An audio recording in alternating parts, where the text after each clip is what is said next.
দরজার সামনে একটা ছায়ামূর্তি যে যেন দরজাটা নক করার চেষ্টা করছে, আর ঠিক সেই টাইমে কুকুরটা ভেতর থেকে পাগলের মতন চেঁচাচ্ছে। ভূত আছে? ভবিষ্যৎ যদি থাকে তো আমাদের ভূতও আছে। ডিস্টার্ব সোল আর নর্মাল সোল। ওই চিহ্নটার ওপরে ব্লাড মুনের দিন কোনো মহিলার রক্ত ওর মধ্যে পড়লে তবে ওই বক্সটা ওপেন হবে। পাস্টে যেটা ঘটে গেছে সেটা থাকবেই, সেটা তো যাবে না। ছেলেবেলায় পড়েছিলাম গোসাই বাগানের ভূত, যেখান থেকে আমি একদম বিশ্বাস করি যে ভূত যারা বিশ্বাস করে না, ভূত তাদেরই বেশি দেখা দেয়।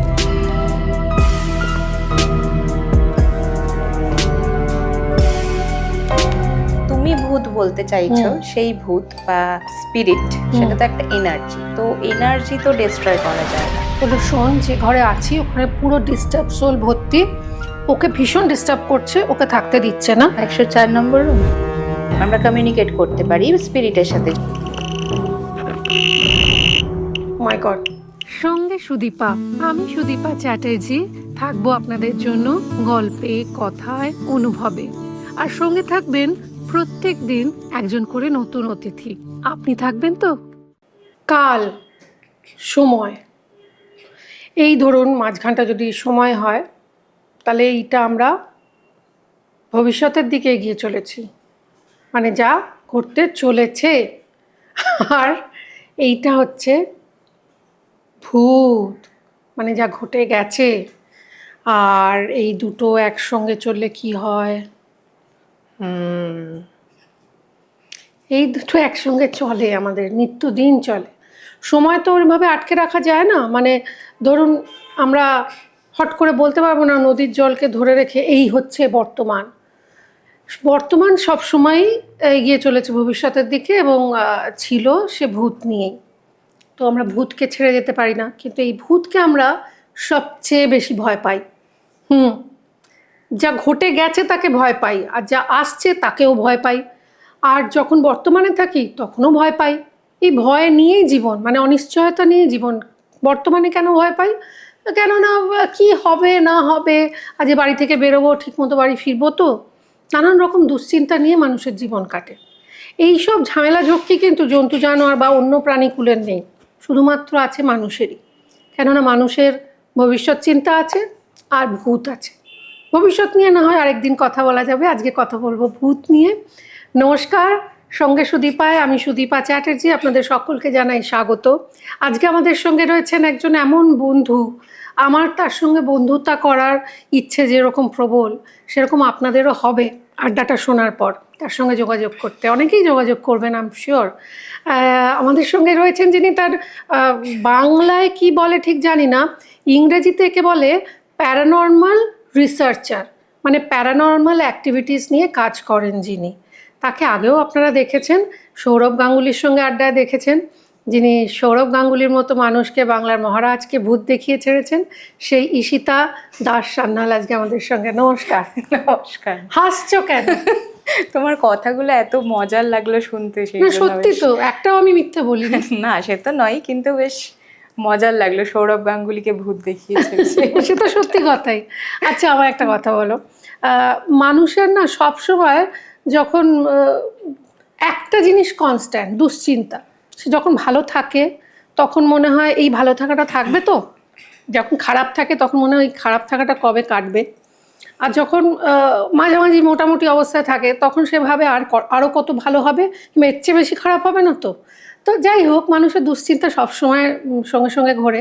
আর একটা প্রশ্ন মানুষের আদি অনন্তকাল ধরে, একটাই প্রশ্ন আমরা, মানে সবাই প্রায় প্রত্যেক জেনারেশনই এটা নিয়ে ভাবে, নাই এরকম নেই যেরকম বাঙালি প্রেমে পড়লে কবিতা লেখেনি, এরকম বাঙালি নেই, সেরকমই কোনো মানুষ পৃথিবীতে নেই যে এই বিষয়টা নিয়ে ভাবেনি, দ্যাট ইজ ভূত আছে। এই যে তুমি তো একটু আগেই বললে যে ভবিষ্যৎ যদি থাকে তো আমাদের ভূতও আছে। তো সেরকম যেগুলো আমাদের জীবনে ঘটে গেছে সেটা মানে এখন তো মানে ভূত বলতে যে ঘোস্ট বা স্পিরিট এটাকেই মানুষ বোঝে। ভূত মানে তো বেসিক্যালি পাস্ট।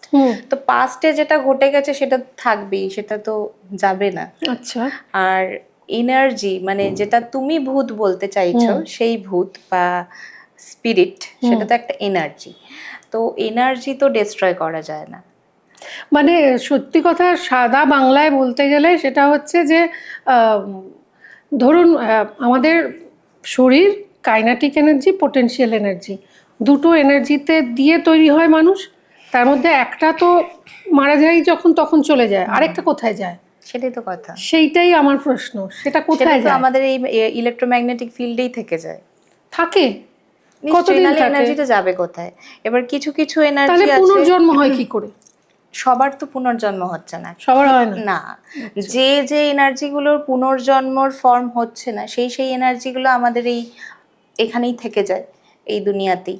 আর যাদের পুনর্জন্ম হয়ে যাচ্ছে, যেরকম মানে কারো যদি পুনর্জন্ম হচ্ছে, সে জন্মানোর পরে এমন এমন কিছু কথা বলে দিচ্ছে যেন সেটা বা সবাই মানে আগে থেকে পুনর্জন্ম হয়েছে। হলেও যে জাতিস্বর হবে এরকম তো কোনো কথা নেই, যে বলবেই এরকম কোনো না, কথা সেটাও নেই। কথা নেই, হ্যাঁ। কিন্তু কিছু জিনিস থাকে যেটা মানে, এটা হয়তো তুমিও দেখবে বা যারা শুনছে আমাদের তারাও দেখবে, যখন কোনো বাচ্চা জন্মায়, আস্তে আস্তে যখন বড় হচ্ছে, যখন মানে ওদের কনসিয়াসনেসটা সবে তৈরি হচ্ছে, মানে চিন্তা করার যে ব্যাপারটা, ঠিক সেই রকম এজে বাচ্চা এমন এমন জিনিস করে যেটা মনে হয় এটাও করলো কি করে, এটা তো ও কোথাও শোনেনি, এটা তো ওকে কেউ বলেনি। It is similar to someone in the family from the past.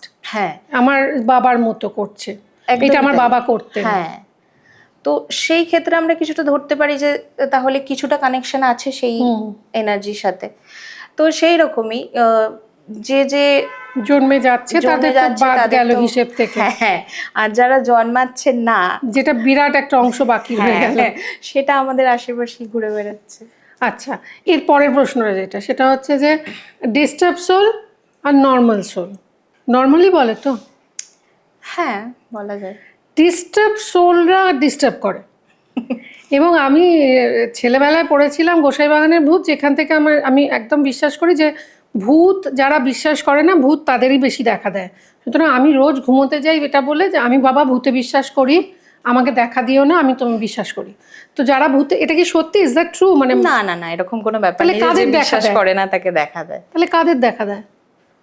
দেখা তাদেরই দেয় যদি মানে ধরো তোমার আশেপাশে কোনো এনার্জি আছে, তার তোমার সাথে কিছু কানেকশন করার আছে, কিছু বলার আছে, তাহলে সে তোমাকে চেষ্টা করবে যাতে তোমার সাথে কোনোভাবে কমিউনিকেট করা যায়। এটা নাকি স্বপ্নের মাধ্যমেও হয়? স্বপ্নের মাধ্যমেও হয়। কিরকম? কিরকম বলতে এরকম মানে আমরা বিশেষ করে আমার সাথে কয়েকবার হয়েছে, অনেক কেসেসের ক্ষেত্রে হয়তো সেই কেসটা আমরা কমপ্লিট করতে পারিনি বা বুঝতে পারছি না যে এটা কিভাবে কমপ্লিট করব, কোনো আইডিয়া আসছে না, এমন একটা কোনো ড্রিম দেখলাম যেটা সিমিলার টু মনে হলো ওই কেসটার সাথে কিছু কানেক্টেড আছে। তো ফার্দার যখন সেই ড্রিমটাকে আমরা ধরে চলার চেষ্টা করলাম যে একবার করে দেখি যে সত্যি কিছু ঘটছে কিনা, তো তখন গিয়ে আমরা কিছু পাথ পেয়েছি, যেটা মনে হয়েছে ও আচ্ছা এরকমই তো কিছু একটা ইঙ্গিত পাচ্ছিলাম। তো সেই জন্য আমি বলছি যে ড্রিম মেবি একটা হতে পারে, কারণ এটা আমার সাথেই হয়েছে দুই একবার। তাই? আচ্ছা, এবার একটা কথা, সেটা হচ্ছে যে আমার যেরকম ব্যক্তিগত স্তরে হয়, যেহেতু আমি একটু স্পিরিচুয়াল, আমার একটা স্পিরিচুয়াল জার্নি থাকে, মানে দুর্গাপুজোর সময়টা যেরকম মায়ের সাথে থাকে, আমি ভীষণ তখন আমার ভালো লাগে না কারোর সাথে কথা বলতে, আমার ভালো লাগে ওই স্পিরিচুয়াল জার্নিটার মধ্যে চুপচাপ একা থাকতেও। আমি ওখানে কোনো সঙ্গী চাই না, কাউকেই না। তো সেক্ষেত্রে আমার দেখেছি দুর্গাপুজোর আগের থেকে এই স্পিরিচুয়াল জার্নিটা শুরু হয় এবং কালী পুজো ভাইফোঁটা অবধি থাকে মোটামুটি। আমাদের বাড়িতে আমি দেখেছি যে ছাদে বসে, আমি গ্রীষ্মকালে বসে আকাশে তারা গুনেছি, এবং আমাদের ছাদেই পুজোটা হয় মেনলি, সবাই জানেন। এবং তারপর যখন বর্ষাকালে বৃষ্টিতে ভিজেছি, কোনো সমস্যা হয়নি। দুর্গা পুজো হয়ে যাওয়ার পর থেকে কালী পুজো পর্যন্ত আমি ছাদে বসতে পারি না। মানে সেটা কি খালি তোমার সাথেই হয় নাকি অন্য কারোর না, সাথে হয়? আমার সাথেই হয়। আমায় সবাই বলে, আমার একটু যখন ঈশ্বর বানিয়েছিলেন স্ক্রু টাইট দিতে ভুলে গেছিলেন, তো ওটা লুজ আছে, তো আমি ফলে ফিল করতে পারি, আর কেউ ফিল করতে পারে না। এবং আমি দেখেছি ওই সময় না আমি ফিল করতে পারি, এবং কিছু কিছু বাড়িতে গিয়েও ফিল করতে পারি যে মনে হলো আমার পাশ দিয়ে কেউ চলে গেল, একটা হাওয়ার মতো চলে গেল। আর মানে ডিস্টার্ব সোলটা আমি ভীষণ, আমাকে ডিস্টার্ব করে। তো আমাকে একটা কথা বলো, সেক্ষেত্রে যদি কেউ অনুভব করে হঠাৎ করে আমার বাড়ির পরিবেশটা বদলে যাচ্ছে, আমি জানতে চাইছি আমার বাড়িতে আদৌ ডিস্টার্ব সোল এসছে কি না, ডিস্টার্ব সোল বারবার বলছি বলে আমি তাদের ছোট বা অবজ্ঞা বা অপমান করতে চাইছি না। কেউ থাকলে প্লিজ কিছু মাইন্ড করবেন না, আমি মেনশন করার জন্য বলছি, প্লিজ ডোন্ট মাইন্ড। আমি ভূতে বিশ্বাস করি।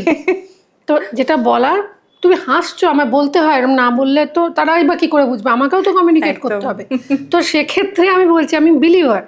তো তখন আমার কিছু ডিস্টার্ব করছে আমাকে, আমার ভয় করছে, তো সেক্ষেত্রে আমার কী করা উচিত? ফার্স্ট কী করা উচিত? ফার্স্ট তো মানে আমরা সবসময় বলি যে রাইজ অ্যাবভ ফিয়ার, ভয়টাকে কাটানোর ভয়কে চেষ্টা করতে হবে জয়। হ্যাঁ, ও আমার একদমই দ্বারা তাই। হবে। কোন বাঙালিরা ভীতু জাত, বাঙালিরা যদি ভয়কে জয় করতো আজকে আমরা ওয়ার্ল্ড কাপ খেলতাম। যাই হোক, তারপর এই ভয়টাকে জয় করতে হবে, নাহলে তো তোমাকে নিজের বাড়ি ছেড়ে অন্য কোথাও চলে যেতে হবে। ইন কেস যদি কারোর বাড়িতে এটা হচ্ছে, তাহলে তো সবার আগে তাকে মানে বাড়ি ছেড়ে পালিয়ে যেতে হবে। না, সেটা তো আমি possible না। এইখানে আমারও একটা যুক্তি আছে। ভয়কে জয় করতে গেলে ছেলেবেলা থেকে যা যা আমরা শিখেছি যে রাম নাম ভূতে সহ্য করতে পারে না, আমি রাম রাম বলতে গিয়ে আমার মরাই বেরোয়, আর আর তাতে কোনো কাজে দেয়নি।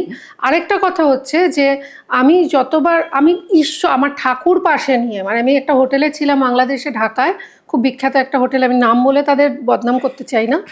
সেই একটা বিরাট সুইট ছিল আমার, যেটা একটা অ্যাপার্টমেন্টের সাইজের। তো সেখানে না আমার মা যতদিন আমার সঙ্গে ছিলেন, মা মামার বাড়ি চলে গেলেন, যতদিন মা ছিলেন কিছু অসুবিধা নেই, মা যেদিন চলে গেলেন মামার বাড়ি, আমি 2 রাত্রির ওখানে থাকতে হয়েছিল। কিন্তু আমি যেখানেই যাই সেখানে আমি মা দুর্গার এবং আমাদের গণপতি একটা ছোট আছে নিয়ে যাই, এবং সেখানে আমার পুজো না করলে আমার শান্তি হয় না। তো সেইটা তিনি ছিলেন, তার মানে ঈশ্বরের প্রেজেন্স ছিল, আমার মনের মধ্যে রাম নাম ছিল, তৎসত্ত্বেও সে আমায় ডিস্টার্ব করে। ফলে আমি ভয়টাকে জয় করব কিভাবে? উপায় কি? কিন্তু এরকম তো কোনো ব্যাপার নেই যে আমার কাছে ঠাকুর আছে মানে আমার কাছে আসবে না। এটা আমাদের থিঙ্কিং। তাই? এটা আমরা মনে করি, যেহেতু আমরা ঈশ্বরকে বিশ্বাস করি, সেই জন্য আমরা পরীক্ষা দিতে যাওয়ার আগে ঠাকুর আমাকে প্লিজ যেন ভালো করে দিতে পারি। অথচ আমি সারা মাস পড়িনি, কিন্তু ঠাকুর যেন আমি পাশ করে যাই, এটা আমাদের বিলিভ যে ঠাকুর আমার কথা শুনবে, আমাকে পাশ করিয়ে দেবে। বাট এটা তো পসিবল না। দ্যাট মিনস কি ঠাকুরটা বলে কি নেই, ঠাকুর আছে, কিন্তু ঠাকুর থাকলেই যে আমি পাশ করে যাব সেটা নয়, আমাকে তো তার জন্য কিছু করতে হবে। আচ্ছা, আমার ভাগ্যে লেখা আছে আমি বিশাল বড়লোক হব বলে আমি বাড়িতে ঘুমাচ্ছি, পসিবল না আমি বড়লোক হতে পারবো। কেউ মারা গিয়ে আমি ইনহেরিট করে নিলাম, টাকা সম্পত্তি পেয়ে গেলাম, ওই তো না, সেটা তো মানে রেয়ার। হ্যাঁ, মানে ওইটার আশায় বসে থাকলে চলবে না, সেটাই। আচ্ছা, এইখানে একটা কথা বলার, আপনারা অনেকেই জানেন বা জানেন না, ভালো করে ভেবে দেখবেন। এই আমার প্রশ্নটার উত্তর আমার কাছে একটু হলেও আছে, আমি একটু শেয়ার করতে চাই তোমার অনুমতি নিয়ে। সেটা হচ্ছে যত শক্তিপীঠ যেখানে শক্তির আরাধনা হয়, ভূতের আনাগোনা সেখানেই সবচেয়ে বেশি থাকে। যেমন দেখুন তারাপীঠ, সেখানে তন্ত্র সাধনা হয়, ভূত, এমনকি রাজস্থানে এমন একটি গ্রাম আছে যেখানে ভূত কেনাবেচা হয় বলে শুনেছি, এবং কেনাবেচা হয়, যেখানে ভূত কেনাবেচা হয় তার সামনে একটি শক্তিপীঠ রয়েছে, সেখানে মায়ের মন্দির রয়েছে, এবং বলা হয় ডিস্টার্ব সোলরা, তারা ঈশ্বর, তাদেরও দরকার ঈশ্বরকে, এবং তারা ঈশ্বরের কাছে আশ্রয় নেন, তার পায়ের চরণের কাছে এসে আশ্রয় নেন মুক্তি লাভের আশায়। ফলে এরম কোনো কথা, তাহলে ওইটা গেল, মানে ওইটা করে কোনো লাভ নেই। আপনি ঠাকুর ধরে বসে, ওই যেরকম আমরা সিনেমায় দেখি না, একটা ক্রস নিয়ে বসে আছি, ভূত এলো, সেই ক্রস থাকলেও ভূত আসে, কারণ ভূতও তো চার্চে যায়। তো it has got nothing to do with the idol. এটাও পুরোটা বিলিভ সিস্টেমের ওপরে, যে আমি কোন বিলিভ নিয়ে জিনিসটাকে আমি করছি। আচ্ছা, তাহলে কি করব আমি যখন বুঝতে পারছি আমার বাড়িতে আমার তিনি আছেন বা তারা আছেন, কোনো অসুবিধা করছেন না? তো হ্যাঁ, যদি থাকে তাহলে আমি তো ভয় পাবো না, কারণ সেটা আমাকে কোনো অসুবিধা করছে না। যখন করছে, হ্যাঁ যখন করছে, তখন আমাকে মানে সিমটমস গুলো বুঝতে হবে যে কি হচ্ছে। যেমন বাড়িতে খালি আওয়াজ পাচ্ছি, নাকি আমি কোনো ভিশন পাচ্ছি, নাকি আমার গায়ে স্ক্র্যাচেস হচ্ছে, মানে এই ব্যাপারগুলো একটু বুঝতে হবে। না নেই, আর না হয় না তা না, আরেকটা হয় ভীষণ ইলেকট্রনিক গুডস, সেগুলো খারাপ হয়ে যায়। হ্যাঁ সত্যি, হ্যাঁ এটা হয়, কারণ যে এনার্জিটা আমাদের সাথে কমিউনিকেট করার চেষ্টা করে, সেই এনার্জিটা নিজেকে শক্তিশালী করে আমাদের এনভায়রনমেন্ট থেকে এনার্জি নিয়ে। তাই আমি বললাম কি এখন হয়তো এখানে কেউ আছে যে আমাদের কথা শুনছে, কিন্তু আমরা তাকে ফিল করতে পারছি না, দেখতে পাচ্ছি না, কারণ কারণ সে চাইছে না। এবার সে যদি আমার সাথে কানেকশন করার চেষ্টা করে, তাকে তো পাওয়ারফুল হতে হবে ততটা, তবে তো সে একটা লিভিং থিং এর সাথে কানেকশন করতে পারবে। আচ্ছা। তো তখন কি করবে, আমাদের চারিপাশে যে এনার্জিগুলো আছে like electricity and mobile battery যেগুলো আছে, সেগুলোর থেকে নিজের শক্তি সঞ্চয় আচ্ছা। করার চেষ্টা করবে। আর ঠিক সেই টাইমে আমাদের লাইট ফ্লাকচুয়েট করবে, হঠাৎ করে চার্জ দেওয়া ব্যাটারি ডাউন হয়ে যাবে। ও আচ্ছা, এই সেই জিনিসগুলো হবে। থেকেই কি তোমাদের ওই ভূত চেনার মেশিন? ওটা ভূত চেনার মেশিন না, ওটা হচ্ছে ইলেকট্রোম্যাগনেটিক ফিল্ড ডিটেক্টর। মানে এইটা? হ্যাঁ, এক্স্যাক্টলি এইটা। এটা হচ্ছে তোমার মানে আমাদের চারিপাশে তো প্রচুর ইলেকট্রোম্যাগনেটিক ফিল্ড আছে। যেরকম তোমার মোবাইল টাওয়ার থেকে তো প্রচণ্ড ইলেকট্রোম্যাগনেটিক ফিল্ড তৈরি হয় বা এরকম, তো সেই জিনিসগুলো হয়তো নেই, কিন্তু তোমার প্রচণ্ড হাই রেটে এটা ফ্লাকচুয়েশন করছে। তখন তাহলে এটা কে করাচ্ছে? এটা কি এখন অন করা যাবে? হুম, করা যায়? হ্যাঁ, এটা হচ্ছে নর্মাল 0 বা 0.3 এরকম দেখায়। ওকে। এবার এখানে ধরো কোনো লাইট মানে প্লাগ পয়েন্টের সামনে যদি এটা নিয়ে গিয়ে আমি ধরি, এটা কিন্তু লাল লাল হয়ে জ্বলে উঠবে, মানে হাই রেটে ফ্লাকচুয়েশন ওকে। দেবে, কারণ এটা আমি ইলেকট্রিকের কাছে নিয়ে যাচ্ছি। তো এখন আমার হাতে কিচ্ছু নেই, এটা নর্মাল রেটিং দেখাচ্ছে। হঠাৎ করে যেটা যদি এটা ফ্লাকচুয়েট করতে শুরু করে, ধরো আমি কাউকে কল করছি কোনো স্পিরিটকে, আর এটার সাথে সাথে ফ্লাকচুয়েট করতে স্টার্ট করলো, দ্যাট মিনস আমাদের আশেপাশে কোনো এনার্জি আছে যেটা এটার সংস্পর্শে আসার এখন চেষ্টা দেখা করছে। যাবে? এখন এখানে স্পিরিট কল করব? মানে আরেকটা কথা জেনে নে, হ্যাঁ। সেটা হচ্ছে স্পিরিট কল করে তাকে গুড বাই বলতে জানো তো তুমি? সেটা আমাদের হাতে নেই। নেই? না। তাহলে দেখতে হবে না। না, মজার বলছি না, মানে এরকমও এটা সত্যি শুনেছি। কথাই। আমি এটা জগন্নাথ দেবের মন্দিরে, পুরীর মন্দিরে গিয়ে শুনেছিলাম। আমাদের একটা সুযোগ এসছিল ভিআইপি দর্শনের, একবার করেওছি, পরের বছর নেশা হয়ে গেছে, ভিড়ের মধ্যে থেকে জগন্নাথ দেবকে দেখবো না। তো জগন্নাথ দেবের মন্দিরে গিয়ে একটা এক্সপিরিয়েন্স হয়েছিল, সেটা হচ্ছে পুরীর জগন্নাথ দেবের মন্দিরে একটা ভিআইপি দর্শনের ব্যবস্থা থাকে, সেটা একটা টিকিট কাটা। আরেকটা হয় ভিভিআইপি দর্শন, সেটা তুমি মন্ত্রী বা কোনো জায়গায় জানাশোনা থাকলে সেটা পুলিশ প্রোটেকশন দিয়ে আলাদা করে করানো হয়, এবং সেটা বেদি, যেটা জগন্নাথ দেবের বেদি, মূল বেদি গর্ভগৃহে, তাকে তুমি পাক খেতে পারবে, শুধু নয় পাক খেতে তুমি ভিআইপি দর্শনেও পারবে, কিন্তু বেদির সামনে তোমায় দাঁড়াতে দেবে না। এক্ষেত্রে তুমি জগন্নাথ দেবকে বেদির সামনে থেকে তাকে মানে সমর্পণ করতে পারবে, নিজে সেই বেদি ছুঁতে পারবে। তো একবার পুরী থেকে এসে এরকম আমার সমস্যা হয়েছিল, আমাদের বাড়িতে একজন পারিবারিক বন্ধু, তিনি তন্ত্র সাধনা করেন, ইচ্ছা আছে তাকেও একদিন নিয়ে আসবো। তিনি আমায় বলেছে, তারপর আমাদের বাড়িতে আমার ভীষণ মা অসুস্থ হয়ে পড়েন, আমারও ভীষণ শরীর খারাপ হয়, এবং শরীর খারাপের কোনো রকম ক্লু পাওয়া যাচ্ছিল না, যে শরীর খারাপ, কি কি শরীর খারাপ সেটা ডিটেক্ট করা যাচ্ছিল না। তো তারপর তিনি এসে একদিন কথায় কথায় এরম আর কথা আড্ডা হচ্ছে, তাতে উনি বললেন এটা তোমরা ভয়ঙ্কর ভুল করেছো, কারণ জগন্নাথ দেব নিজে মহাতান্ত্রিক, তার কাছে সমস্ত তার পায়ের কাছে ডিস্টার্ব সোলরা আসে মুক্তির আশায়, আর তোমরা তাকে পায়ে ঠেলে ধাক্কা দিয়ে সরিয়েছো।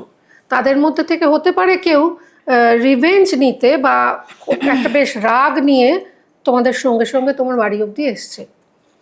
তো তারপর একটা বিশেষ পদ্ধতিতে তাকে অনুরোধ করা হয়, আমরা সেটা অনুসরণ, এবং তারপর ঠিক হয়ে যায়। তারপর থেকে আজ অবধি আমরা এটা করিনি, এবং বলেন যে কারণে কালীঘাট বলো, যেখানে তন্ত্র সাধনা হয়, কালীঘাট, তারাপীঠ, সেখানে আপনার কাছে যদি সুযোগ আসেও যে মায়ের বেদি আপনি গর্ভগৃহে গিয়ে ছুঁতে পারছেন, পুরোহিত ছাড়া ওই জায়গাটা আটকে রাখা হয় জনসাধারণের জন্য, সেটা একটা বিশেষ কারণে। আমরা কিভাবে এসছি, ট্রেনে করে এসছি, বাসে করে এসছি, কত জায়গায় বসেছি, আমরা পুরোপুরি শুদ্ধ নই হয়তো, সেই অবস্থায় মায়ের বেদি ছুঁলে সেখানে যারা ডিস্টার্ব সোল রয়েছে তারা কিন্তু আপনাকে ডিস্টার্ব করতে আসতেই পারে।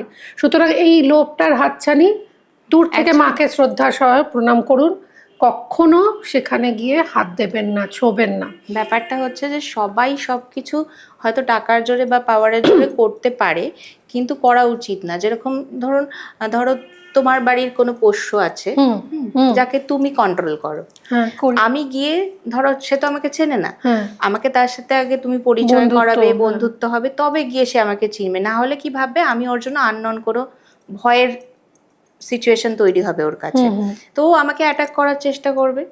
তো কেন করলো অ্যাটাকটা? কারণ সে তো ভালো, খুব ভালো একটা পোষ্য, সে তো কোনোদিন কারোর কিছু করে না, সে আমাকে অ্যাটাক করলো কেন? সে কারণ বিরক্ত হয়ে গিয়ে চেনে না তো আমাকে, হ্যাঁ, আমার হ্যাঁ। টাচটা তো সে জানে না, বুঝতে পারছে না। হ্যাঁ। তো সেই রকমই মাকে যারা ডাকছে, মার পুজো করছে, যেরকম পুরোহিতরা সারাক্ষণ মার সাথে আছে, কি কি করলে মার ভালো লাগবে কি লাগবে না সেটা তারা জানে, কিভাবে তাকে হ্যান্ডেল করতে হবে।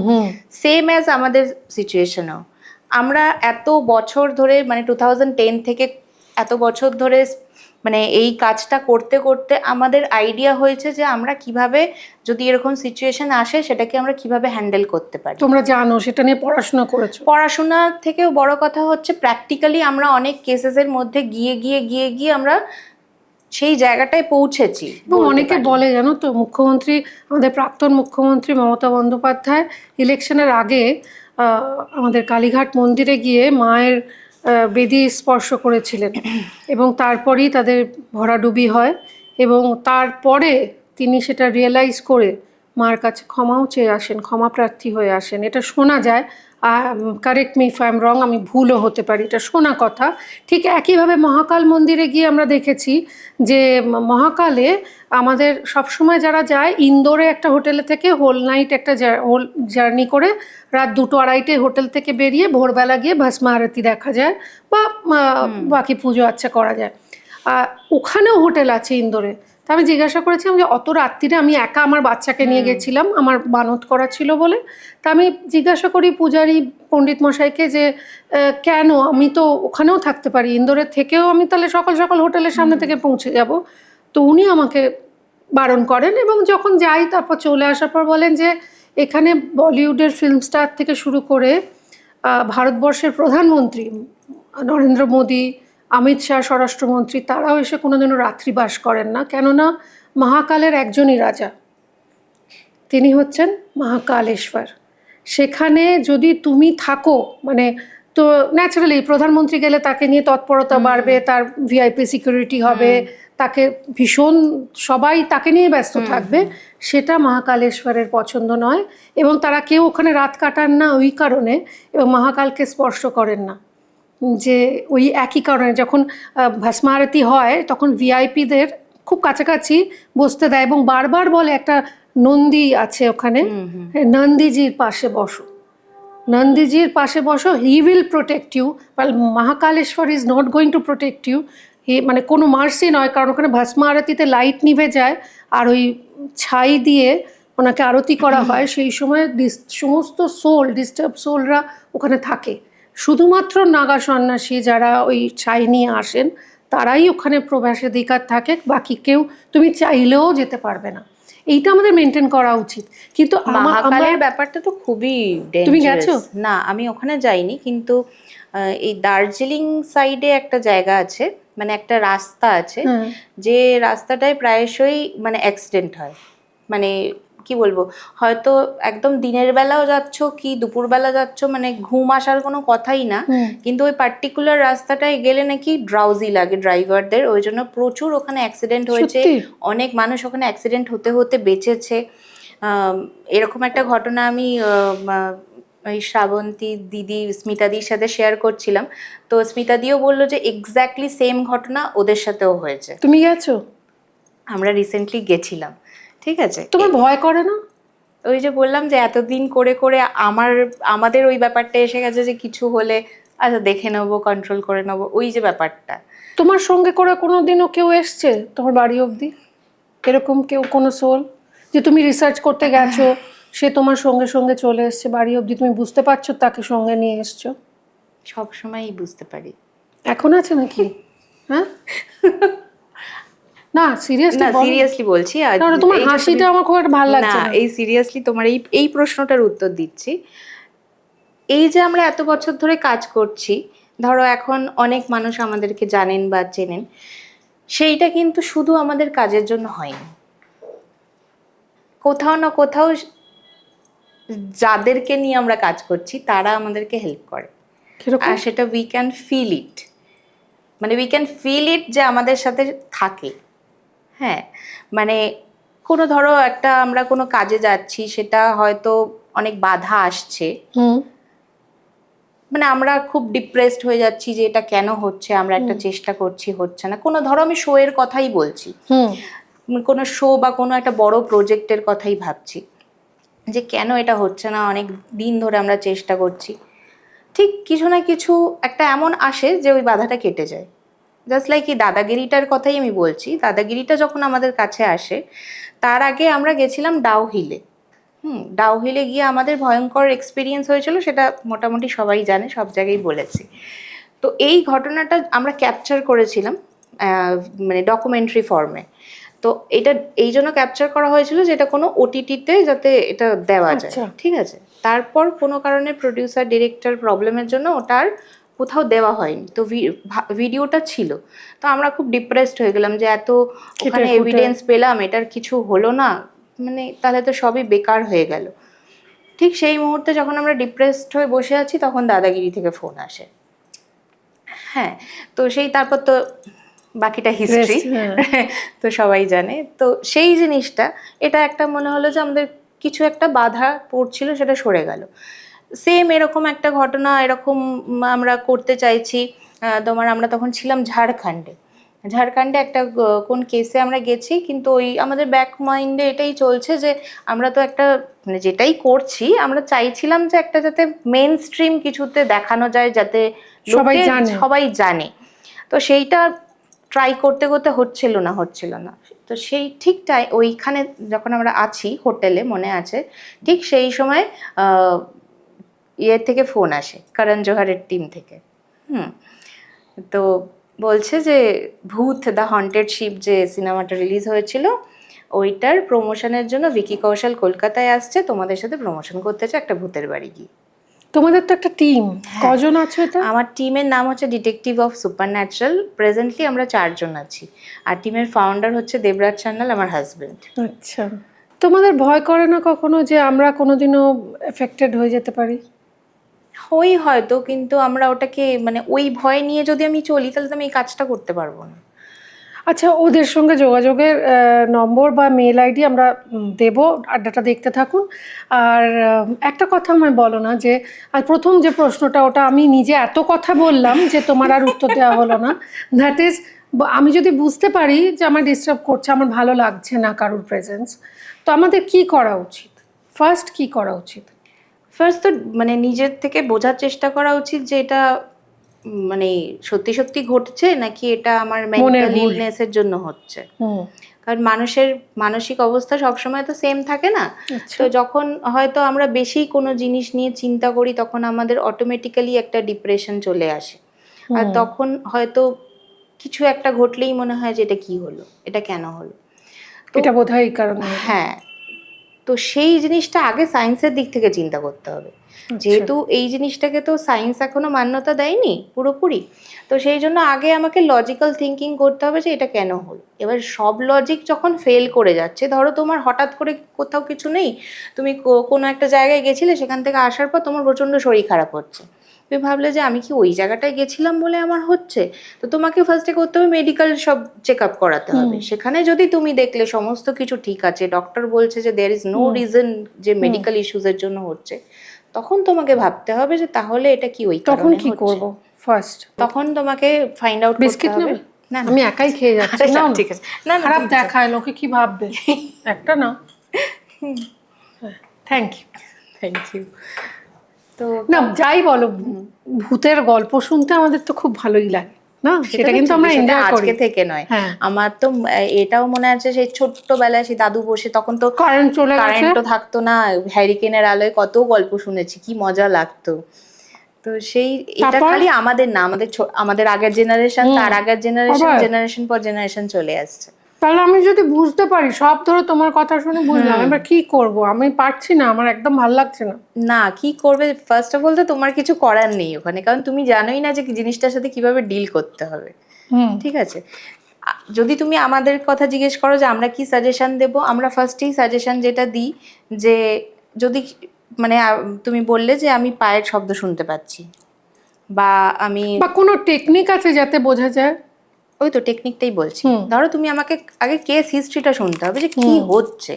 তুমি বললে আমি পায়ের শব্দ শুনতে পাচ্ছি, তখন আমরা ফার্স্টেই সাজেশন দেব যে কোন কোন এরিয়াতে হচ্ছে সেখানকার আমাদেরকে ফটো পাঠাতে, ঠিক আছে, বাড়ির কোন কোন এরিয়ায় হচ্ছে। আর সেই এরিয়াতে বলবো নিজের থেকে একটু পাউডার এক্সপেরিমেন্ট করে দেখতে। পাউডার ছিটিয়ে তুমি শুয়ে পড়ো। ধরো তুমি বললে যে রোজ রাত্রির 12টার সময় না এরকম আওয়াজ শুনতে পাচ্ছি, তো তুমি করো কি, পাউডার ছিটিয়ে তুমি শুয়ে পড়ো। পরের দিন উঠে যদি দেখো যে কোনো ডিস্টরশন এসছে, তখন তুমি বুঝতে পারবে যে এটা তো এখান দিয়ে তো কেউ হাঁটেনি, এটা তো কোনো প্রাণীর পায়ের ছাপ না, তাহলে এটা কি। কিন্তু আমার বাড়িতে পাউডার ছড়ালে সকালবেলা আমি পা পিছলে পড়বো, আই এম শিওর। আমি ভুলে যাব। সেটা সেটা হচ্ছে না, ডিফারেন্ট। পাউডারটাও ধরো এলো না, পাউডার টেস্টও ফেল। এলো না। এবার তোমাকে ফার্স্ট অফ অল সিসিটিভি লাগাতে বলবো। হ্যাঁ, সিসিটিভিতে দেখা যায়? হ্যাঁ, কি দেখা যায়? একদম দেখা যায়। এটা আমরাও আগে ভাবতাম যে সিসিটিভিতে কি দেখা যাবে আদৌ, কিন্তু রিসেন্টলি এমন একটা কেস আমরা হ্যান্ডেল করেছি, সিসিটিভি পরিষ্কার দেখা যাচ্ছে একটা ছায়া যে দরজার সামনে এসে মানে প্রায় নক করার মতন করছে। ঘটনাটা বলি, প্লিজ। টালিগঞ্জের ঘটনা। লোকে বলবে যে ফাঁকা ফাঁকা জায়গায় গ্রামের দিকে ভূত থাকে, টালিগঞ্জের মতন জায়গায় কী করে থাকতে পারে। টালিগঞ্জ রানীকুঠিতে একটা বাড়ি আছে, ফ্ল্যাট। বারবার খালি ওরা বলছে যে ওদের বাড়িতে একটা পোষ্য কুকুর আছে, ঠিক একটা সার্টেন টাইমে কুকুরটা দরজার কাছে গিয়ে ভীষণ চেঁচামেচি করছে। তো এবার ওদের সব জায়গায় সিসিটিভি লাগানো আছে। তো প্রথমে ওরা সিসিটিভি চেক করেনি, কিন্তু আমরা ওকে বললাম যে যখন এরকম হচ্ছে তখন আপনারা সিসিটিভির ফুটেজটা চেক করুন কিছু আসছে কিনা। সেইটা ওরা শুনে সিসিটিভির ফুটেজটা যখন চেক করছে, তখন দেখছে ঠিক যে টাইমটায় কুকুরটা ডাকছে সেই টাইমে দরজার সামনে একটা ছায়ামূর্তি যে যেন দরজাটা নক করার চেষ্টা করছে, আর ঠিক সেই টাইমে কুকুরটা ভেতর থেকে পাগলের মতন চেঁচাচ্ছে। এইটা পুরো ক্যামেরায় এসেছে। তো যাই হোক, তারপর ওই বাড়ির যে মানে একটা যে ছেলে আর কি, ওই বাড়ির ছেলেটা, সেই ছেলেটা হঠাৎ করে শরীর খারাপ হয়ে যাচ্ছে, হার্টবিট প্রচণ্ড বেড়ে যাচ্ছে, চোখ মুখ লাল হয়ে যাচ্ছে, এরকম হচ্ছে। তো সেই জন্য আমরা ওনাদের বাড়িতে ভিজিট করি। তো ভিজিট করে যখন আমরা মানে আমাদের যা যা প্রসিডিওর আছে সেইগুলো করছি, বাড়িতে আর যারা ছিল তাদেরকে আমরা বলি যে আপনারা পাশের মানে ওদের দুটো ফ্ল্যাট মুখোমুখি, তো ওরা পাশের ফ্ল্যাটে চলে গেছে, ছেলেটা আছে আর আমরা টিম মেম্বার্সরা আছি, আর ওদেরকে বলেছি আপনারা ক্যামেরাটা মনিটর করুন। কুকুরটা ওই ঘরে পাঠিয়ে দিয়েছি, আর বললাম আপনারা ক্যামেরাটা একটু খেয়াল করবেন, আমরা এখানে যা যা প্রসিডিওর করার করছি। আমরাও ঘরের ভেতরে একটা সিসিটিভি লাগিয়ে দিয়েছি কিছু আসে কিনা। সেই করে আমরা যখন কল করছি যে এখানে কেউ যদি থাকে তাহলে আমাদেরকে বোঝানোর চেষ্টা করুন, যে মুহূর্তে কল করছি ঠিক সেই মুহূর্তে এটা লাল হয়ে জ্বলছে আর ছেলেটা এরকম থরথর করে কাঁপছে। সেটা কি বাচ্চা ছেলে? না, ছেলেটা মানে কত বয়স হবে, 26-27, আরো বেশি। কেন কাঁপছে? কোনোভাবে যেই স্পিরিট বা যেটাই আছে সেটা ওর সাথে কানেক্টেড, যেটা আমরা পরে বুঝলাম, তখনই বুঝিনি, কোনোভাবে ওর সাথে কানেক্টেড। যখনই আমরা এটা করছি মানে ইভেন খালি ওখানে না, মানে ওর গায়ের সামনে নিয়ে গিয়ে ধরছি, এটা লাল হয়ে জ্বলছে, আবার সরিয়ে আনছি, এটা নর্মাল হয়ে যাচ্ছে। তো আমরা ভয় পেয়ে গেছি যে হার্ট অ্যাটাক না হয়ে যায়, এরকম রিয়াক্ট করছে। তো তখন ওকে শান্ত করার জন্য আমরা একটু জল টল দিচ্ছি, আর ওই ঘর থেকে আমরা আরও একটা বাচ্চা ছেলে ছিল, ওকে বললাম যে একটু সিসিটিভি ফুটেজটা আমাদের দেখাও যে এই টাইমে কিছু হলো কি না। তো ও বলছে সিসিটিভি ফুটেজটায় দেখা যাচ্ছে যে যতক্ষণ ওই যে ছেলেটার সাথে হচ্ছে সেই ছেলেটা যতক্ষণ বাইরে ছিল ততক্ষণ কিছু দেখা যায়নি, দেখলো ছেলেটা যেই ঢুকলো ছেলেটার পিছন পিছন ওই শ্যারোটা ভেতরে ঢুকে গেল, সেই জন্য বাইরে সিসিটিভিতে কিছু দেখা যাচ্ছে না, ভেতরে এইসব ঘটনা ঘটছে। তারপর কি করলো? তারপর তো এরকম হলো, তো আমরা সেই দিন তো ওটার কোনো সাজেশন খুঁজে পাইনি, তো আমরা আরেক দিন গেছিলাম। তো আমাদের কাছে একটা গ্যাজেট আছে যেটা ধরো এরকম কোনো এনার্জি যদি থাকে ওখানে, আমরা চেষ্টা করি, মানে পারি সেটা বলছি না, চেষ্টা করি যে কোনোভাবে ওই এনার্জিটাকে আরেকটা কোনো এনার্জি দিয়ে ওটাকে যদি ডিফিউজ করা যায়। আচ্ছা, তাহলে কি হবে, করা যায় এরকম মাঝে মাঝে, চেষ্টা করি। আচ্ছা, তারপর তো আমরা ওই প্রসিডিওরটাই ওখানে করেছি। প্রথমে তো আমরা মানে ইকোবক্স একটা গ্যাজেট আছে আমাদের, যেখানে আমরা কমিউনিকেট করতে পারি স্পিরিটের সাথে। যদি ওখানে কিছু থেকে থাকে তাহলে সে আমাদের সাথে কথা বলতে পারে যে কেন আছে, কি ব্যাপার। কথা মানে এরকম ডিরেক্ট যে আমি তোমার সাথে গল্প করছি সেটা নয়, ইন্ডিকেশন, ওয়ান ওয়ার্ড, ঠিক আছে। তো সেইটার সাথে আমরা কমিউনিকেট করেছি। তো অনেক কিছু আমরা প্ল্যানচেটের মতো। হ্যাঁ, প্ল্যানচেট যেরকম আগে প্ল্যানচেট লোকে ওইজা বোর্ডে করতো, আমরা গ্যাজেটস দিয়ে করি, সেম ব্যাপারটা। প্ল্যানচেট না, এটাকে বলে ইভোকেশন, ঠিক আছে। প্ল্যানচেট হচ্ছে যেটা ওইজা বোর্ডের ওপরে যে কয়েন দিয়ে এটা থাকে, আমরা প্ল্যানটা ছোটবেলায় করেছি। আর সব সময় মনে হতো আমার উল্টো দিকের লোকটা কয়েনটা সরাচ্ছে, ও বলতো আমি তো ভেবেছি তুই সরাচ্ছিস। এটার ঘটনা আমি বলছি তোমাকে, ওইজা বোর্ডের ঘটনা, আগে এটা বলে নিই। তো এইটা যখন হলো, আমরা ওই মেশিনটা দিয়ে ওইটা করার চেষ্টা করলাম। তো আমাদের মনে হলো যেন সব ঠিকঠাক হয়ে গেল, উই ফিল কি সব ঠিকঠাক হয়ে গেল। তো যাই হোক, এটার পরে যখন আমরা পরে এসে ভিডিওটা চেক করছি, মানে আমাদের যে ভিডিওটা করা হয়েছে, তখন দেখছি আমরা যখন ইকোবক্স সেশনটা করছিলাম, একটা সাডেন টাইমে গিয়ে আমাদের ক্যামেরাটা অফ হয়ে গেছিলো, মানে আর চলছে না ক্যামেরাটা। তো ঠিক যে জায়গাটায় ক্যামেরাটা অফ হলো, ছেলেটার চোখটা পুরো ব্ল্যাক হয়ে গেল, যেরকম আমরা ভূতের সিনেমায়, রাজ টাজ এইসব সিনেমায় যে দেখেছি, আমাদের ভিডিও আছে। ও মাই গড, পুরো অন ক্যামেরা চোখের মনিটা গায়েব হয়ে গেল, পুরো ব্ল্যাক হয়ে গেল চোখটা, ওটা হয়েই বন্ধ হয়ে গেল। এটা হচ্ছে টালিগঞ্জের ঘটনা। তারপর ফাইনালি তারপর আর মানে আর কি করব, মানে আমরা তো তাড়াতে পারি না, আমরা তাড়াতে পারো না, না, আমরা ডিটেক্ট করতে পারি। আর সলিউশন এইভাবেই আমরা চেষ্টা করে আসছি। আচ্ছা, এই যে বলে সেজ এর গন্ধ নাকি সহ্য করতে পারে না, তো সেজ জ্বালাতে বলে এভরি ডে রাত্রি, মানে সন্ধ্যাবেলা সন্ধ্যা দেওয়ার সময় ওই ধুনো বা যাই দিই না কেন তার মধ্যে একটু ভীমসেনী কর্পূরের মধ্যে একটু সেজ দিলে নাকি ওই আরোমাটা নাকি সোল যারা তারা সহ্য করতে পারে না। না, এরকম কিছু হয় বলে আমার মনে হয় না। মেবি এটা আমি জানি না, এটা আমি ভুলও হতে পারি। এটা হয়তো জিন টাইপের ক্ষেত্রে এটা কাজ হতে পারে, কিন্তু মানুষ মরে গিয়ে যে স্পিরিট হচ্ছে জিন কি আলাদা? হ্যাঁ, জিন তো আলাদা। জিন তো মানে কেউ মারা গিয়ে হচ্ছে না, তাহলে জিন ইজ অ্যান এন্টিটি, একটা আলাদাই মানে এন্টিটি। কেউ মারা গিয়ে জিন হয় না, জিন একটা আলাদাই এন্টিটি। যেমন আমি তুমি একটা এন্টিটি, ও একটা এন্টিটি। ও আচ্ছা, তো সেই ওদের হয়তো কোনো এফেক্ট করতে পারে, কিন্তু ইয়েতে করে না, কোনো মানুষ মানে এনার্জি বা স্পিরিটের কোনো এফেক্ট হয় না। আমরা সেটাকে সাপোর্ট করছি, বলছি না যে করো না। কেন সাপোর্ট করছি? আমরা এই জন্য সাপোর্ট করছি যে আমরা যদি বাড়িতে ধরো ধূপ জ্বালাই, যে স্মেলটা আসে সেটা আমাদের খুব পিস দেয়। আমাদের মাইন্ডটা যখন পিস হয়, কাম হয়, তখন আমরা যদি আশেপাশে এরকম কিছু ঘটতেও থাকে, ওটা আমাদের ব্রেনকে এফেক্ট করে না।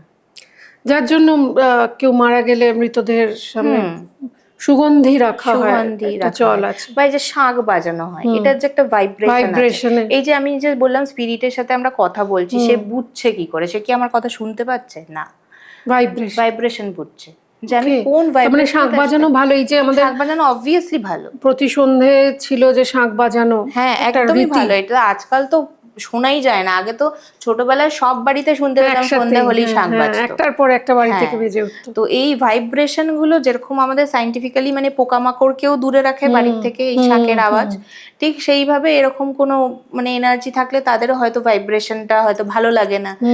আমাদের মোটামুটি হিন্দু শাস্ত্রে, আমি অন্যান্য ধর্মের কথা বলতে পারবো না, কিন্তু হিন্দু শাস্ত্রে যে এই যে আমাদের ঠাকুরের সামনে আলপনা দেওয়া, আলপনা কিন্তু ওই ব্যাকটেরিয়া থেকে শুরু করে এবং ওই আপনি ধরুন ওই পিঁপড়েরা যাতে এসে খাবার খেয়ে না নেয়, এটা সাইন্টিফিক দিক আছে যে আলপনাটা দেখবেন যেখানে ভোগ প্রসাদ দেওয়া হয় ওই জায়গাটাই মূলত থাকে, এবং যাতে পিঁপড়েরা না দেখবেন একটা দাগ কেটে দিল ওটাকে ক্রস করতে পারে না, তো সেই জন্য ক্রস করতে পারলেও না, অ্যাট দ্য সেম টাইম চালের গুঁড়ো থাকে বলে সে বেচারা একটু চালের খুদ কুড়ি নিয়ে সেও একটু আনন্দ মনে বাড়ি ফিরলো। তো সেইটা যেরকম সাইন্টিফিক, তেমনি যে শাঁখ বাজানো, ধুনো দেওয়া, এগুলো সবই বলে সাইন্টিফিক। এই বোধহয় প্যারানর্মাল যে কোনো দিক থেকে এটা সাইন্টিফিক। মানে এটা এরকম না যে আমি বললাম যে তোমার বাড়িতে এরকম প্রবলেম হচ্ছে, তুমি ধূপ জ্বালাও, ঘন্টা বাজাও, তোমার প্রবলেম কেটে যাবে, না। এটা পুরোপুরি আমাদের ব্রেনের ওপর এফেক্ট করে আর সেইভাবে আমরা রিয়্যাক্ট করি। আচ্ছা, এখানে আড্ডায় আমি একটা ছেদ টানছি, যারা ওর সঙ্গে যোগাযোগ করতে চান, ফোন নাম্বার মানে হোয়াটসঅ্যাপে কিভাবে যোগাযোগ করবেন সেটা আমরা জানাবো, কিন্তু মেল আইডিটা যদি তুমি একটু বলে দাও তোমার দর্শকদের। team.dos@gmail.com। আরেকবার once more please. team.dos.mail@gmail.com। Thank you. এছাড়া ডেসক্রিপশনে আপনারা সব পেয়ে যাবেন ডিটেলস। আর তার সঙ্গে সঙ্গে এবার একটা প্রশ্নে আসি, সেটা হচ্ছে এ তো গেল ভূত চেনার কথা, ভূত দেখলাম, হোয়াট নেক্সট? আমি বারবার যেটা জানতে চাইছি যে আমার যেটা সমস্যা হয়, আমি বাংলাদেশে একটা হোটেলে ছিলাম, আমি বলছি সে রাত্রিবেলা যখনই আমি মাকে ছাড়াই ছিলাম, ঘুমোচ্ছি, আমার না ঘুম হয় না। বাইরে কোথাও গেলে বা টাইম জোন চেঞ্জ হলে আমার সমস্যা হয় বলে আমি সাথে মাইল্ড নার্ভ সুদার ওষুধ রাখি, যাতে আমার ঘুমের সমস্যা না হয় এবং আমি ভয় পাই বলে। আমি ঘুমিয়ে পড়লে সব ঝামেলা লাটে চুকে গেল। কে এসে তারপর পাশে শুচ্ছে বা কে আমায় কি জানাতে চাইছে, আমি তো নেই আর ইও জগতেই নেই। তো সেক্ষেত্রে আমি ওষুধ খেয়ে ঘুমিয়েছি। ওই ডিপ স্লিপে আমি দেখলাম এটা ভূমিকম্প মতো হলো। আমি উঠে পড়লাম।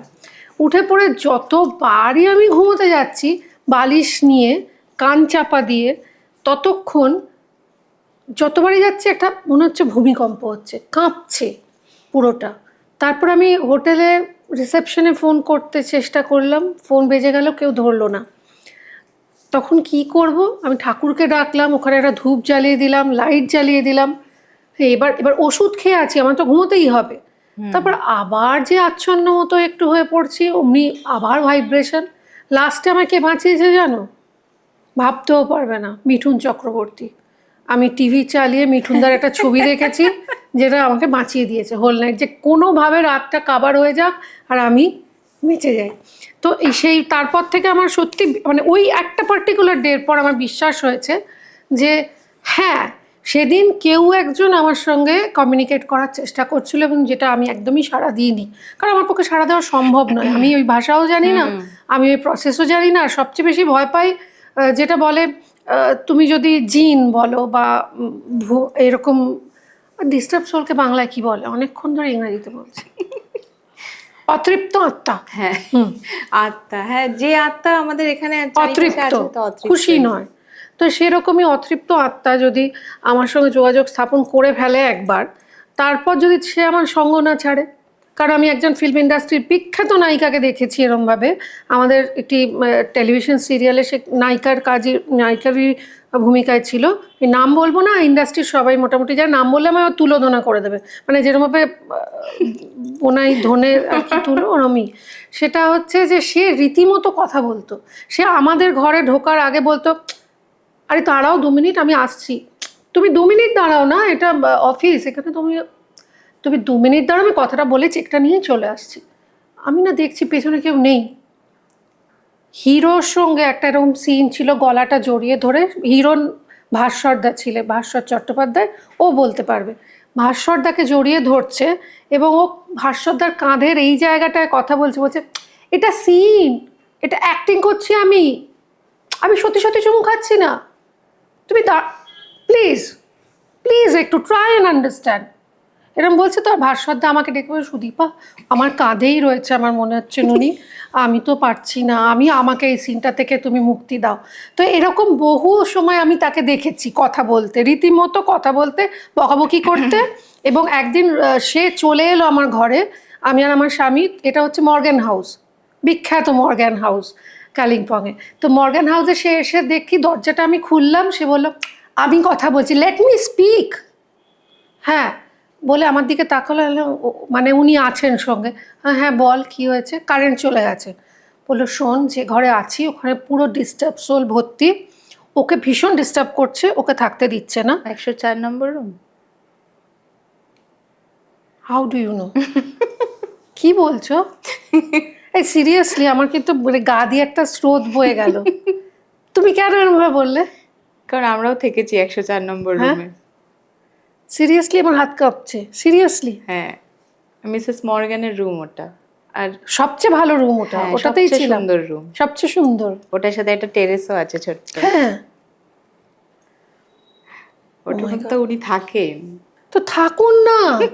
নিশ্চয়ই কিছু একটা, উনি কখন রেগে যান শোনা যায় যে ওনার ঘর বা প্রপার্টি কেউ নোংরা করার চেষ্টা করলে ও উনি মানে রেগে যান। এধার ওধার করলে, ও ভগবান। আমি ওই মর্গান হাউসকে আমি বলেছি আমার যদি 1 কোটি টাকাও দেয় আমি যাব না, কারণ ওখানে যখন তখন কারেন্ট চলে যায় এবং নিজের পায়ের শব্দ আমি বুঝতে পারছি, আমি কাঠের বাড়ি তো, আমি যাচ্ছি মচ মচ মচ, পেছনে মনে হচ্ছে কেউ ফলো করছে, সেটা আমি বুঝতে পারছি ফলো রাত্রিবেলা করছে না। শুয়ে আছি, তখন কটা হবে, একটা দুটো এরকম টাইমে ঠিক মনে হলো কেউ আমাদের দরজার সামনে আসলো হেঁটে, ওই কাঠের বুটের উপরে বুট আওয়াজ, পরে, হ্যাঁ বুট পরে আসলো।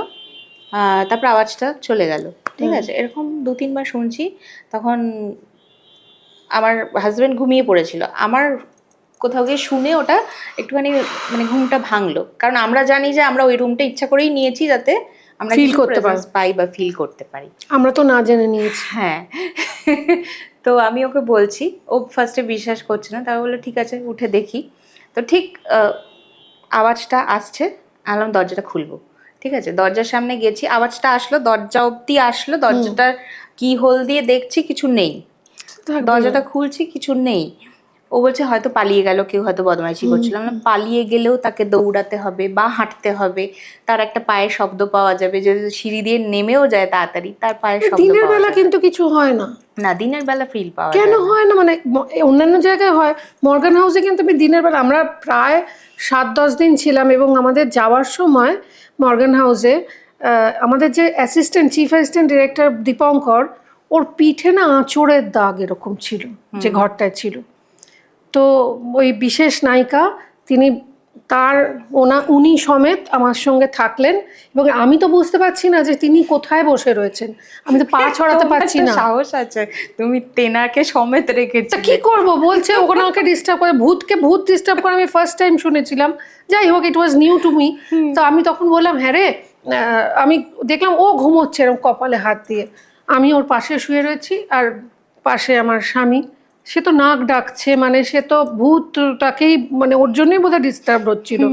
তাতে আমি কিছুক্ষণ আগে ওর মুখের দিকে একটা চাঁদের ওই বাইরের স্ট্রিট লাইট এসে পড়েছে আর মোমবাতিটা জ্বলছে, মোমবাতিটা এবার নিভু নিভু। আমি ওর দিকে তাকালাম, ও এরমভাবে শুয়েই বলল ও সোফায় বসে আছে, এখানে নেই, তুই নিশ্চিন্তে ঘুমো। থাক বাবা, উনি সোফায় বসে আছেন, কোনো অসুবিধা নেই, যেখানে আছেন বাবা থাকুন। কিন্তু আমার এই যে আমরা মজা করছি বিষয়টা নিয়ে ঠিকই, কিন্তু ব্যাপারটা তো ততটা মজার নয়, অনেকের নয়, ক্ষেত্রেই একদমই নয়। নয়। এবং আমার শুধু একটাই বক্তব্য যে আসলে কি করব, ডিল উইথ ইট। তোমার হাসি পাচ্ছে, তোমার এটা কি এখানে রয়েছে, এটা তোমার কাছে তো এত এত যন্ত্র রয়েছে, ওটা একটা যন্ত্র না, এটা যন্ত্র না, তাহলে, এটা একটা ঘটনা, মানে এটা এভিডেন্স। দেখি, আগে ঘটনাটা বলি। হ্যাঁ এভিডেন্স মানে, ঘটনাটা বললেই বুঝতে পারবে। ও মাই গড। দেখো, তুমি যদি বলো তাহলে খুলবো, কারণ এটার মানে এভিডেন্স। এবার বলো কি করব। আচ্ছা বলো, তুমি তো আছো। হ্যাঁ, আমার কন্ট্রোলে আছে। হ্যাঁ, যাই হোক, ঘটনাটা হচ্ছে উলুবেরিয়ার একটা বাড়ির ঘটনা, ঠিক আছে। তো ওখানে মানে একজন আমাদেরকে ফোন করে, জানায় যে উনি একটা, ওনার বাড়ি আছে যেটা উনি ভাড়া দিয়েছিলেন, ঠিক আছে। আর এটা আজ থেকে প্রায় 3-4 বছর 5 বছর আগের ঘটনা। উনি একজনকে ভাড়া দিয়েছিলেন, সে ঠিক টাইম মতন ভাড়াও দিত, কোনো রকম কোনো ঝামেলা করতো না, কিন্তু লোকটাকে দেখতে একটু উইয়ার্ড লাগতো, একটা সিঙ্গেল লোক ছিল। উইয়ার্ড কেন? উইয়ার্ড মানে কি, কারোর সাথে কথা বলতেন না। আর খাবো না, আমি খাই। হ্যাঁ নিশ্চয়ই। কারোর সাথে কথা বলতেন না, নিজের মতন নিজের হালে দরজায় তালা দিয়ে বাজারে যেতেন, বাজার থেকে বাজারটুকু করে আবার ঘরে ঢুকে পড়তেন। মানে না উনি কোনো কাজে যেতেন, না উনি কোনো সোশ্যাল কিছুর সাথে কানেক্টেড ছিলেন, কিছুই না। তো সেই থেকে ওনার খুব সন্দেহ হতো যে লোকটা করে কি, মানে বেঁচে থাকার জন্য তো কিছু করতে হবে, তো করে কি, ওর কাছে টাকার কোনো অসুবিধা নেই, ও তো সময় সময় ভাড়াও দিয়ে দিচ্ছে। তো ও অনেকবার লোকটার সাথে দেখা করার জন্য ঘরে যাওয়ার চেষ্টা করেছে, এমনি নর্মালি হাই হ্যালো করার জন্য, কিন্তু কোনো সময় লোকটা দরজা খোলে না।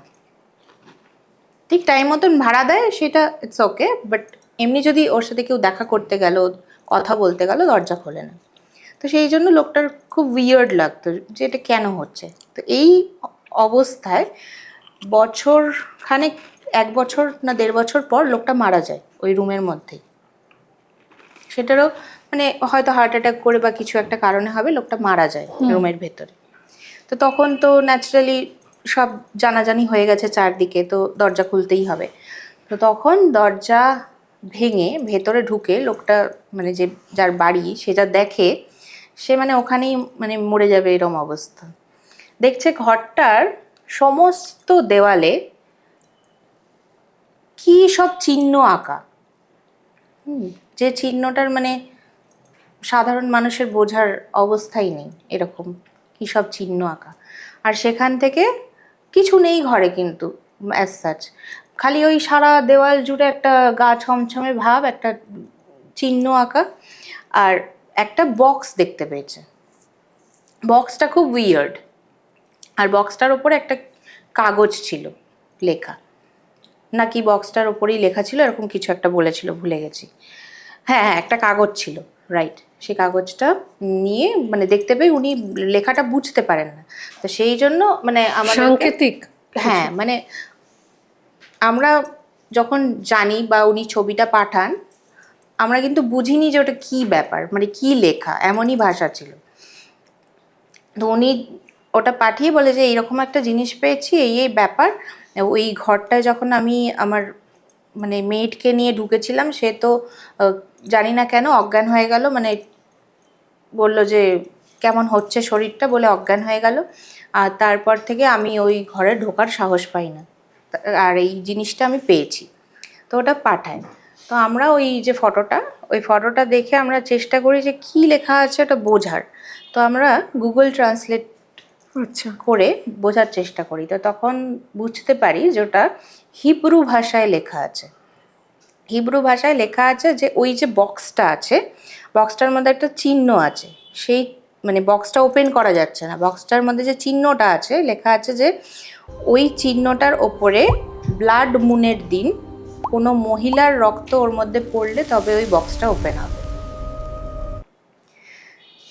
তো আমাদের তো ভীষণই উইয়ার্ড লাগলো দেখে। তো আর তার বেশ কিছুদিন পরেই ব্লাড মুন ছিল। তো আমরা ঠিক করলাম যে তাহলে ওই দিনই আমরা যাব। তো লোকটার সাথে কানেক্ট করে আমরা ব্লাড মুনের দিন আমরা যাই, গিয়ে ওখানে বক্সটা দেখি। তারপরেরটা কি বলবো? বক্সটা খুলতে গেলে একটা মেয়ের রক্ত লাগবে। তো এখন মেয়ের রক্ত কোথায় পাবো, তো আমাকেই একটুখানি কেটে ওটা দিতে হয়েছে। তো দেওয়া মাত্র বক্সটা খুলে যায়, বক্সটার ভেতর থেকে একটা বই পাওয়া যায়, যে বইটাতে ঠিক ওই রকমই সাংকেতিক কিছু চিহ্ন, কিছু লেখা, ওরকম জিনিস পাওয়া যায়। তারপর সেই বইটা আমরা সাথে করে নিয়ে আসি, বোঝার চেষ্টা করি, নিজেরা তো কিছু বুঝতে পারি না, মানে বেশ কিছু যারা এইসব বিষয়ে জানতে পারে তাদের সাথে আলোচনা করার চেষ্টা করি এটা কি। তো যখন কেউই বুঝতে পারছে না তখন আমরা কি করব, আর বইটাকে এমনি রেখে দিই। আমাদের এরকম বেশ কিছু আর্টিফ্যাক্টস আছে যেগুলো আমরা কোনো কেস থেকে পেয়েছি, আমরা রেখেছি। তো সেই বইটা রেখে দিই, কিন্তু বইটা রেখে দিয়ে দেখছি যে যে যার বাড়িতে রাখি, মানে আমাদেরই একজন টিম মেম্বার অনির্বাণ, ওর বাড়িতে রাখার পর থেকে ওর বাড়িতে বিভিন্ন রকম প্যারানর্মাল জিনিস অ্যাক্টিভিটিস শুরু হয়েছে। গেছে। আর মানে সেটা খুব ও মানে ভিডিও কলে দেখাচ্ছে, দেখো এরকম হচ্ছে, বা একটা মানে কোনো জিনিস নিজে নিজে পড়ে যাচ্ছে, ও ক্যামেরা ফিট করে রেখেছে, দেখা যাচ্ছে নিজে নিজে পড়ে যাচ্ছে, এরকম বিভিন্ন রকম জিনিস হচ্ছে, বাড়িতে শরীর খারাপ হয়ে যাচ্ছে। তো তখন আমরা ভাবি যে এটাকে তো তাহলে এইভাবে রাখা যাবে না, তাহলে কী করা যাবে। তো তখন আমরা মানে বেশ কিছু লোকের সাথে আলোচনা করি যেটা কী করতে পারি, মানে কারোরই কোনো আইডিয়া নেই যে কী করা যাবে। তো এরকম অবস্থায় ওই যেটা আমি তোমাকে বলছিলাম স্বপ্নের কথা, তো একদিন এরকম আমার স্বপ্নে আসে যে মানে কোনো চার্চ টাইপের জিনিস আমার স্বপ্নে আসে, যে জিসাস ক্রাইস্ট চার্চ এরকম টাইপের কিছু দেখছি। তো সেই রকম একটা স্বপ্ন থেকে আমি আমার টিম মেম্বারকে বলি যে জানিস এইরকম একটা স্বপ্ন দেখলাম আমি, চার্চ জিসাস এরকম। তো তো তাহলে কি আমাদেরকে চার্চে যাওয়ার কথা কোনোভাবে ইঙ্গিত করা হচ্ছে, কিছু হচ্ছে? তো তখন আমরা এই বুকটা নিয়ে চার্চে যাই, গিয়ে ওখানকার যে আছেন ফাদারের সাথে আমরা আলোচনা করি যে এরকম এরকম পেয়েছি, এটা কি ব্যাপার, এটার মধ্যে কি লেখা আছে। তো উনি দেখে বললেন যে এটা কোনো মানে সেটান বা ডেভিলকে ডেকে আনার জন্য কিছু মন্ত্র বা এরকম কিছু করা আছে। আর এটা খুব মানে ভয়ঙ্কর জিনিস, এটাকে তোমরা এইভাবে নিয়ে ঘুরো না, এটাকে প্রোটেক্ট করতে হবে। কি করে প্রোটেক্ট করব? তখন উনি কিছু মন্ত্র অ্যান্ড কি কিছু রিচুয়াল আমাদের বললো যে এগুলো এগুলো করে প্রোটেক্ট করা যেতে পারে। আর নয়তো যে জিনিসটাকে করেছে, এবার প্রোটেক্ট যে হবেই তার তো কোনো গ্যারান্টি নেই, এটা তো জাস্ট একটা রিচুয়াল। যে জিনিসটা করেছে মানে ওই লোকটা, সেই লোকটা স্পিরিটের সাথে যদি তোমরা কোনোভাবে কানেক্ট করতে পারো, তাহলে তোমরা হয়তো জানতে পারবে যে কি করা যেতে পারে। তো কি করব, আমরা আবার ওইখানে যাই। ওইখানে গিয়ে আমরা ওইজা বোর্ড, যেটা আমি তোমায় বলছিলাম যে বলবো, ওখানে আমরা ওইজা বোর্ড ইউজ করি। ওইজা বোর্ডের মাধ্যমে আমরা ওনার সাথে কমিউনিকেট করার চেষ্টা করি। চেষ্টা করলাম আর হয়ে গেল, সেটা তো পসিবল না। আর আমরা ওইজা বোর্ড নিয়ে আগে কোনোদিন করিনি, একবার করেছিলাম, সেটা তাও বহু বছর আগে, সেটা আমাদের ফেল হয়েছিল। তারপর থেকে আমরা ওইজা বোর্ড আর ট্রাই করিনি। তো এইখানে আমরা ওইজা বোর্ড নিয়ে ট্রাই করি। আমরা চারজনে ওই প্ল্যান্টের ওপরে হাত রেখে প্রশ্ন করতে থাকি।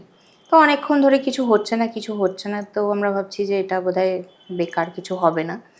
হঠাৎ করে যখন এরকম ভাবছি, ঠিক সেই সময় ওই প্ল্যান্টটা নড়তে শুরু করলো। তো তখন তো আমাদের মনে হলো তাহলে কি কানেকশন হলো। আমরা তখন প্রশ্ন করতে শুরু করলাম। ঠিক তখন দেখছি যেরম যেরম প্রশ্ন করছি, ইয়েস নো একটা কিছু লেটার দিল। তো সেখান থেকে আমরা বোঝার চেষ্টা করছি যে কি বলতে চাইছে। আমরা বারবার যখন জিজ্ঞেস করছি যে আপনি কি কোনো রিচুয়াল করেছিলেন কাউকে ডাকার জন্য বা কিছু করার জন্য, তখন আসছে ইয়েস। কিন্তু যখন জিজ্ঞেস করছি কেন বা কিসের জন্য, কি দরকার ছিল বা কি চান আপনি, তখন বারবার খালি নো আসছে, মানে বলতে চাইছে না যে কেন, কি বৃত্তান্ত। তখন আমরা বললাম যে যদি আপনি বলতে না চান ঠিক আছে, বলতে হবে না, কিন্তু আপনি এটা বলুন যে কিভাবে এটার থেকে আমরা বাঁচতে পারবো, কি করতে হবে। তো তখন ওই আবার তোমার ওই প্ল্যানটা গিয়ে সিতে গেল, চার্চ। হ্যাঁ, তখন আমার মনে হলো তাহলে কি আবার চার্চে যাওয়ার কথা বলছে।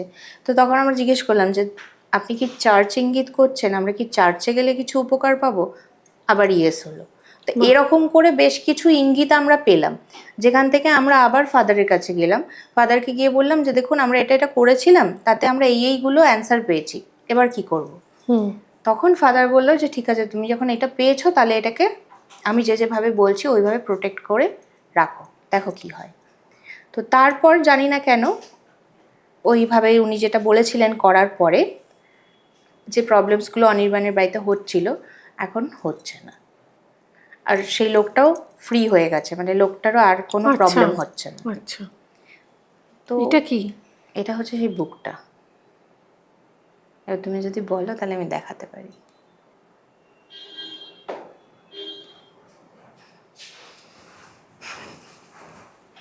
ওই জন্য আমি বলছিলাম এটাকে বেশি, জয় কালী কলকাতা বালি, ওই জন্য বলছিলাম এটাকে বেশি টাচ না করতে কাউকে। বুঝতে পেরেছি, আমি বাবা ছুঁইনি।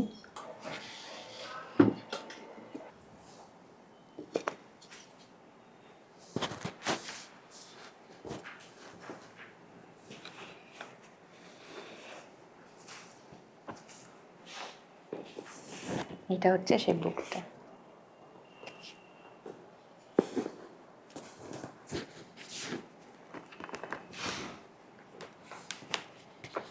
That's demon. I think এগুলো মেবি ব্লাড হতে পারে। Demon and blood. I can see blood.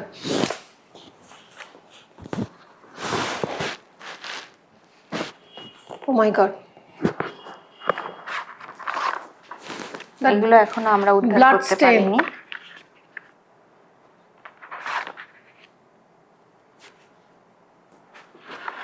Oh my God. These are blood stains. এখানে মানে অনেক তার কিছু মানে আছে যেগুলো আমাদের অন্য পক্ষে কারোর সম্ভব না। পোড়াও আছে, পোড়া দাগ দেখতে হ্যাঁ। পাচ্ছি, মানে অন্য কারোর ব্লাড আছে তোমাদেরও আগে, হুম। অন্য কারোর। তাই এখানে তো আমরা কিছু করিনি, এটা না। এটা মেবি ওই লোকটারই কিছু হবে। অফকোর্স ও পোড়ানোর চেষ্টা করেছিল, বইটা পড়বে না। ও মাই god.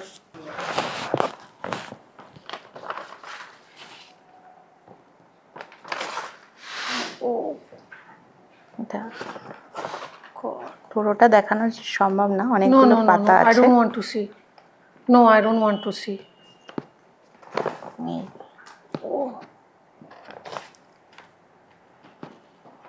It has got a burnt smell as well. Hmm. একটা পোড়া গন্ধ বইটা খুললেই আপনার নাকে আসবে, একদম পোড়া গন্ধ। এবং কিরকম পোড়া গন্ধ, এটা বিশেষ ধরনের পোড়া গন্ধ। ইভেন আরেকটা জিনিস দেখতে চাও, এই বইটার মধ্যে কতটা এনার্জি ক্যাপচার্ড আছে।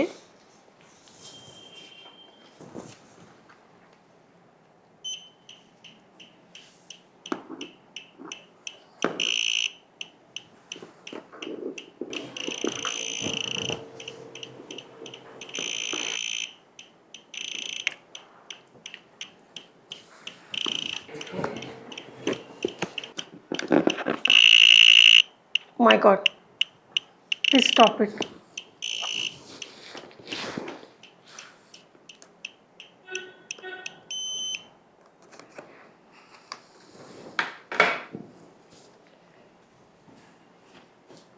Oh my God, that's insane.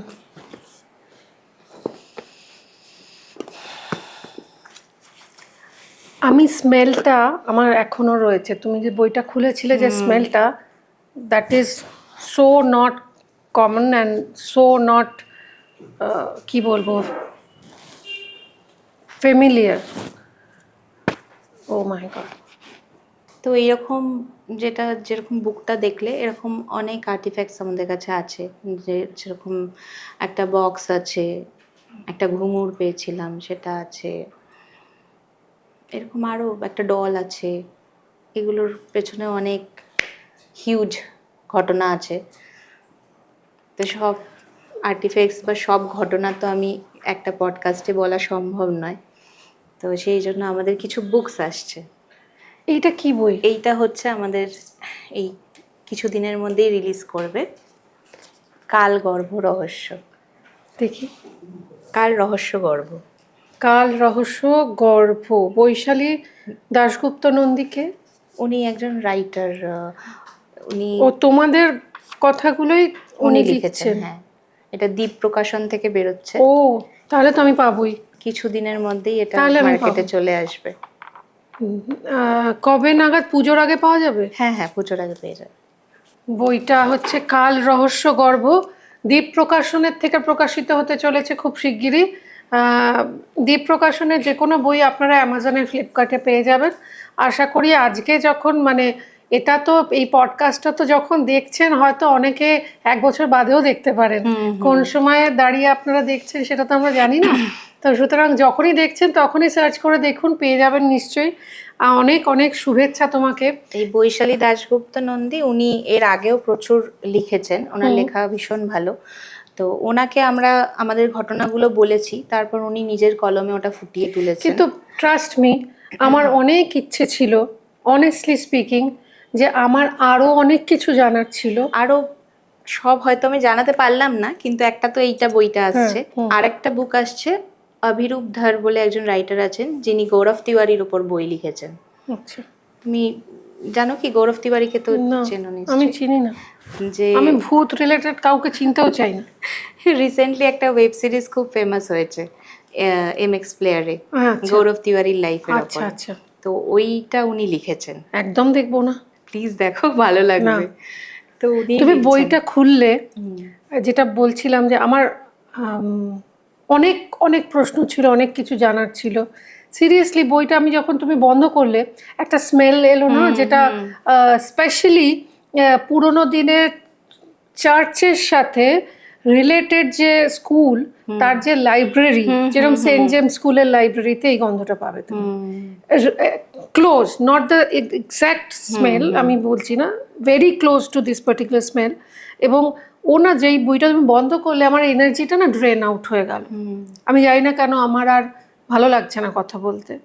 আমার মনে হচ্ছে আমি চুপ করে থাকি, আমার চোখের সামনে বইটা ভাসছে এবং ফ্রন্ট পেজটা ভাসছে, যেটার মধ্যে আমি দেখতে পেলাম ব্লাড স্টেন রয়েছে। এবং it is not designed, it is real. সেটা বইটা আমি বুঝতে পারলাম, কারণ আমি সবচেয়ে ক্লোজ ছিলাম এবং আমার এনার্জিটা না ড্রেন আউট হয়ে গেল, আমি পারছি না আর কথা বলতে। তুমি তো নিজেই দেখতে পেলে যে এটার মধ্যে মানে ইলেকট্রোম্যাগনেটিক ফিল্ড ডিটেক্টরটা নিয়ে গেলে কি পরিমাণে of course thank you so much Ishita. একটা কথা শুধু বলতে চাই, মানে আজকে ফাইনাল যেটা আমি সাবস্টেন্স এক কথায় বলতে গেলে, ভূত হোক ভগবান হোক, তাকে নিয়ে মজা ছেলে খেলা একদমই না। করাটা একদমই উচিত নয় বলে আমি পার্সোনালি মনে করি। তারা যেখানেই থাকুন, তারা তাদের মতো একটা জগতে রয়েছেন। তিনি যদি ঈশ্বর যদি আমার সাথে কানেক্ট করেন, যেমন দুর্গাপুজোর সন্ধি পুজোর সময় আমি বুঝতে পারি, আমি নাচি, আমার চুলটা খোলা থাকে এবং আমি মায়ের জন্য, মাকে শেষবারের মতো, সন্ধি পুজোর সময়টা হচ্ছে লাস্ট টাইম আমরা ক্লোজ ডোর মাকে ভোগ নিবেদন করি। তারপর নবমী থেকে সবার জন্য খুলে যায় বলে সেই সময়টা আর প্রিভেসি থাকে না অতটা, মায়ের সাথে 1:1 কানেক্ট করা হয়।